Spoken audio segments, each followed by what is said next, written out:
7월 12일 월요일 새벽 기도입니다. 이번 주간 묵상 말씀 출애굽기 12장 3절 말씀입니다. 너희는 이스라엘 온 회중에게 말하여 이르라.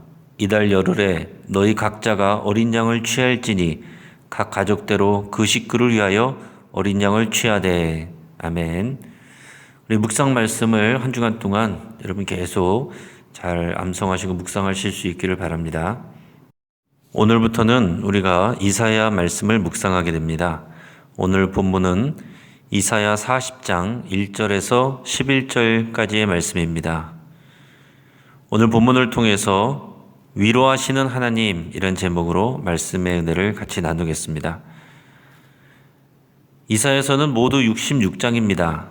성경이 구약 39권, 신약이 27권인 것처럼 이사야서 39장까지는 남유다의 심판에 대해서 다루고 후반 27장은 하나님의 은혜에 대해서 다룹니다. 오늘 이사야서 40장은 이사야서의 후반부를 시작하는 내용입니다. 하나님의 위로를 선포하면서 시작하고 있습니다. 하나님의 위로가 시작이 된다는 것은 길었던 하나님의 징계가 끝나고 하나님의 회복의 은혜가 시작된다는 것을 의미합니다. 남유다는 하나님 앞에서 불순종을 저지르다가 하나님의 징계를 받고 바벨론 제국의 포로로 잡혀갑니다. 여호와 하나님을 믿는 유다 백성들이 이방신을 섬기는 바벨론 제국의 포로로 잡혀가는 것은 너무나도 치욕스러운 일이었습니다.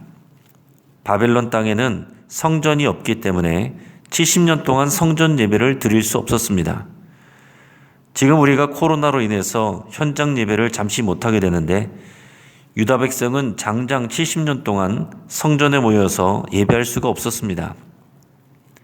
바벨론 땅에 있던 유다 백성들은 시리에 빠지기도 하고 낙심하고 실망하기도 했지만 하나님은 오히려 포로로 잡혀갔던 유다 백성들을 통해서 하나님의 새로운 역사를 준비하고 계셨습니다. 하나님은 당신의 백성들을 바벨론 땅에서 정결케 하는 작업을 하신 것입니다. 하나님은 실수하시거나 실패하신 것이 아닙니다. 하나님의 역사는 진행 중입니다. 하나님의 역사가 징계에서 회복으로 진행되고 있습니다. 결국 하나님의 뜻은 징계하는 데 있지 않고 살리고 회복시키는 데 있으십니다.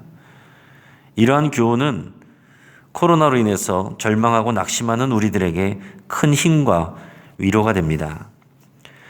오늘 본문의 1절, 2절 말씀입니다.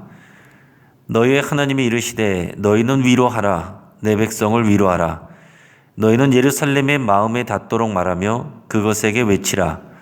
그 노욕의 때가 끝났고 그 죄악이 사함을 받았느니라.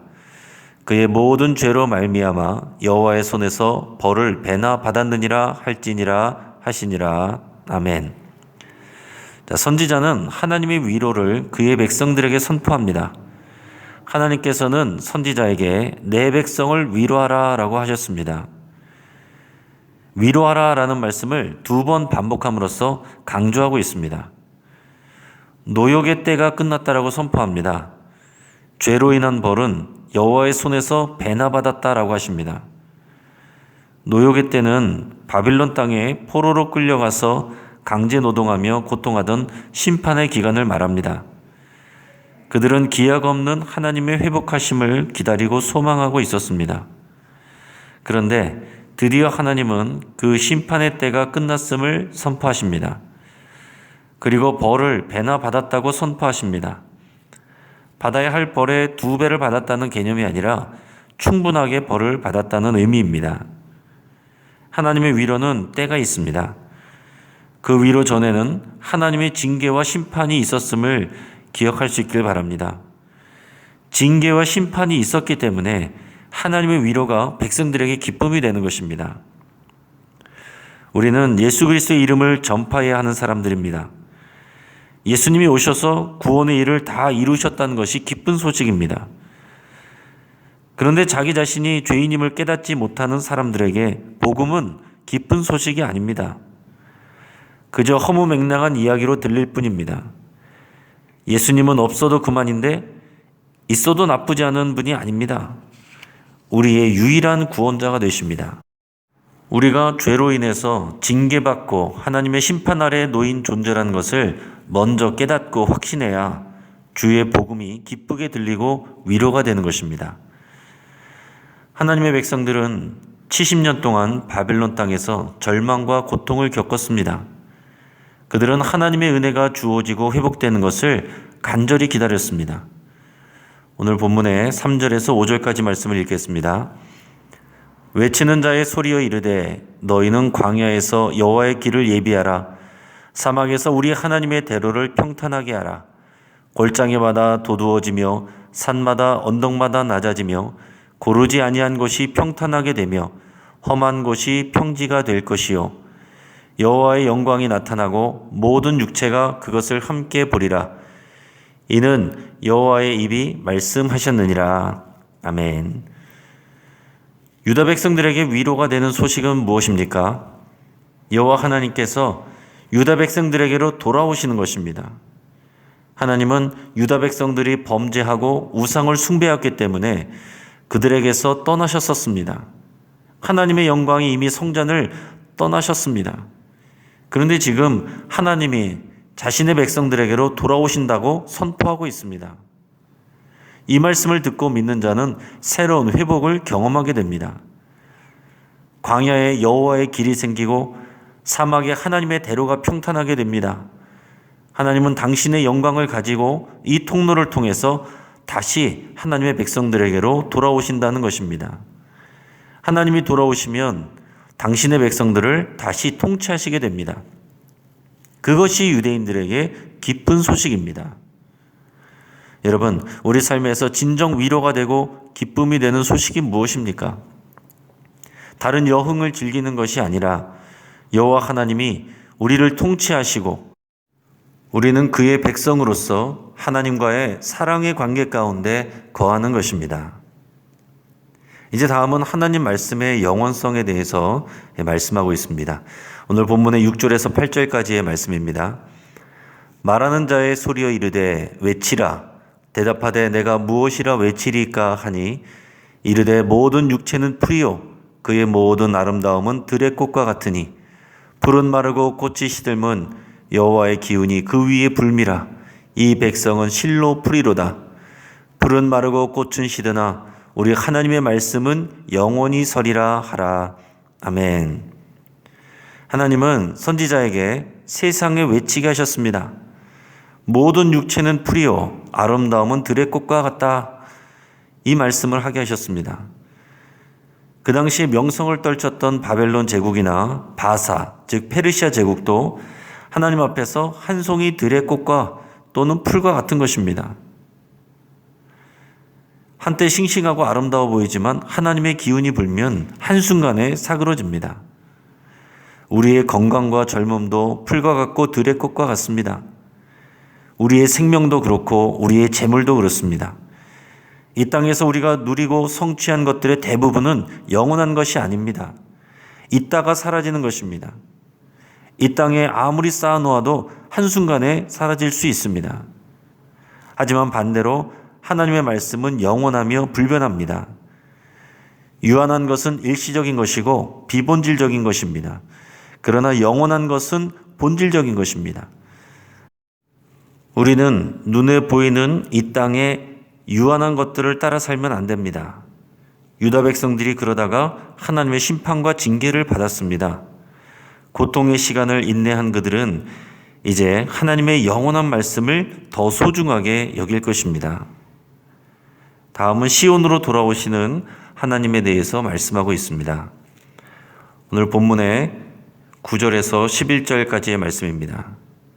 아름다운 소식을 시온에 전하는 자여 너는 높은 산에 오르라. 아름다운 소식을 예루살렘에 전하는 자여 너는 힘써 소리를 높이라.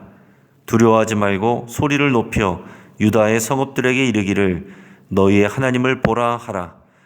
보라, 주 여호와께서 장차 강한 자로 임하실 것이요 친히 그의 팔로 다스릴 것이라.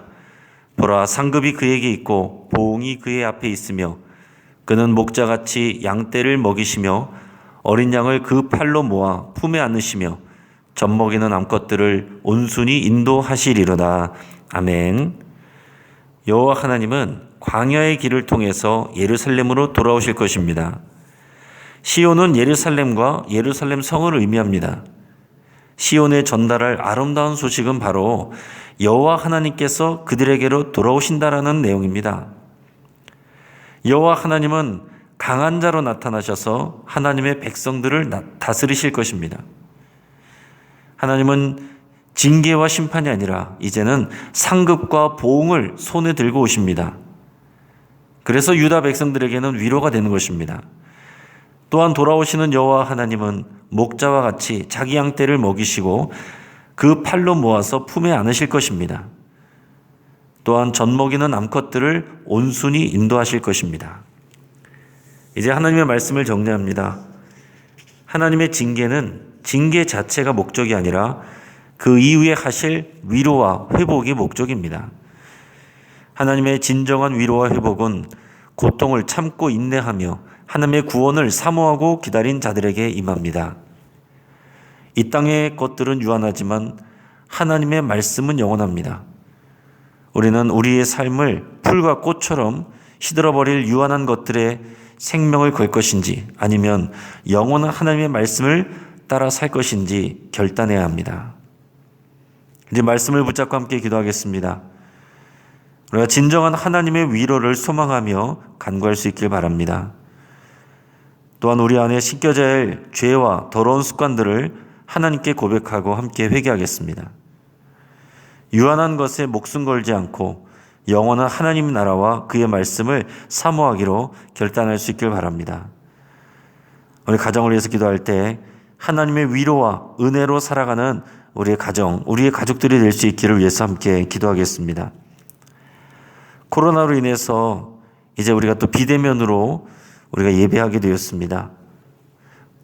너무나 아쉽고 또 마음이 어렵지만 모든 영신교회 성도들이 지치지 않고 낙심하지 않고 방종하지도 않고 오직 믿음으로 이 어려운 시기를 이겨나갈 수 있도록 위해서 함께 기도하겠습니다.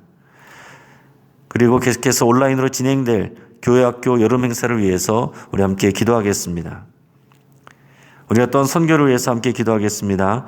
베트남의 안성호 선교사님, 모리타니아의 권경숙 선교사님, 우간다의 김무열 선교사님, 미국 원주민 사역 이영호 선교사님, 인도네시아 윤용호 선교사님, 프랑스 이기정 목사님, 태국의 신재희 선교사님, 남아공의 이민모 선교사님, 러시아의 발라이프 안드레이 목사님, 우리 각 선교지에 하나님의 은혜가 부어지기를, 하나님의 위로와 하나님의 회복의 역사가 이루어지기를 우리 같이 간절히 기도하겠습니다.